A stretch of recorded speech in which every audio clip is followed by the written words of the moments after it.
Tala o Tala Fou ale radio Samoa mai Ausetalia. O suira community i saina ma Ausetalia o lato whawhenua ia mai le taunu watu le paramia o Ausetalia i saina Anthony Albanese. O le sona nafi le taunu wai le paramia i saina ma o whamoe le atele se au ngā o le whainga malanga i le angai o Ausetalia i le tūsao. O le uro i teimi le o whai malanga i se paramia o Ausetalia i saina i le toititi nei fitu tausanga. Na vai o puera la ata ma le premier o saina o Li Kuang, ma isi tai whaavau malo, ma na asia le expo o lo whaatauteia, ma ia tala noa i fo i le tāu o le ngāre rue whaatasi. O le aso le urua i whontanga i le mau albo, ma le presidente o saina Xi Jinping, ma lo talo le au whai pisinisi a maua se pisoswani mai lea whailua inga, i le turanga tau waina whai whaatau wai, e me se lawa i la whonga tatongi mo le avenatu mai Ausetalia i saina. Sa fora foi Albanese o lana malanga leo fua tala noi nai ma mata upu taua ia te taua tangata e mai se tangata citizeni Ausetalia.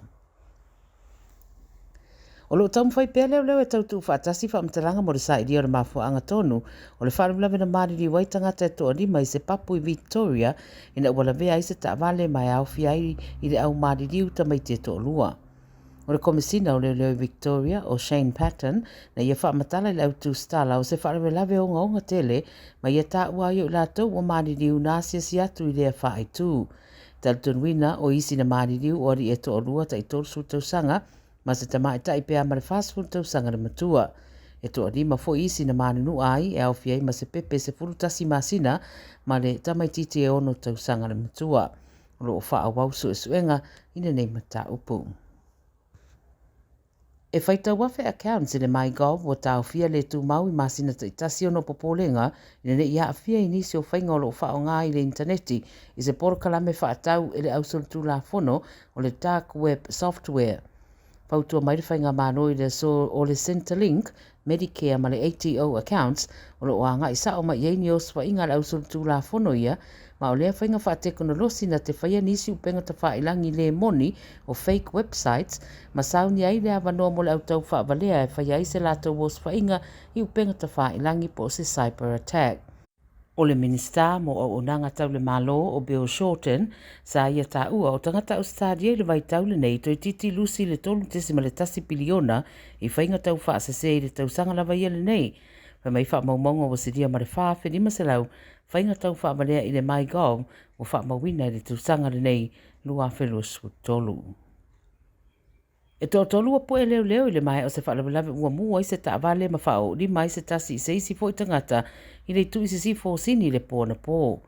O lau whainga ruenga le Fire and Rescue sa nga iane i se whale Concord West i le pō na pō polite o le āwhora se fulu mo lātou maua i se taavale o le tu ainga o le Nissan X-Trail o susunu i le driveway. Nga ta pēle tine mule afi e ua whaaleanga ina se vaenga tero le taavale ma o le mai o le mua le taavale le te o le sifuru rua le pō na pō na toi wala ua nei fo i leo i se whale i Wentworthville o na uli poto se bevesi.